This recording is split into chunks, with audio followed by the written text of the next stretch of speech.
আসসালামু আলাইকুম। আরেকটা নতুন ভিডিওতে আপনাদের সবাইকে স্বাগতম।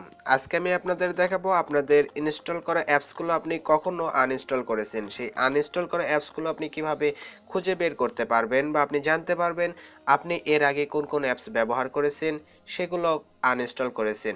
বাট সেগুলো হয়তো খুঁজে পাচ্ছেন না। আমি আপনাদের আজকে একটা টিপস শেখাবো যেটার মাধ্যমে আপনি প্লে স্টোরের মাধ্যমে খুব সহজেই সেই অ্যাপসগুলো দেখতে পারবেন।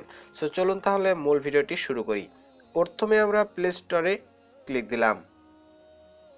ওকে, আমাদের সামনে প্লে স্টোরটি ওপেন হয়ে গেল। এরপর আমরা থ্রি ডট অপশনে ক্লিক দেব। এরপরে মাই অ্যাপস অ্যান্ড গেমস অপশনে ক্লিক দেব। দেখতে পারবেন আমাদের সামনে এখানে আপডেটস, ইনস্টল, লাইব্রেরি চারটা অপশন চলে আসবে। সো আপনারা এখান থেকে লাইব্রেরি অপশনটিতে ক্লিক দেবেন। সো আমরা প্রথমে লাইব্রেরি অপশনটিতে ক্লিক দেব।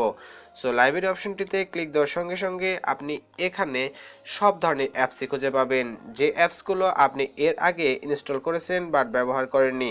সো আমার এখানে জাস্ট কয়েকটি অ্যাপস রয়েছে। সো দেখতে পারবেন এগুলো আমি কিন্তু এর আগে ব্যবহার করেছি।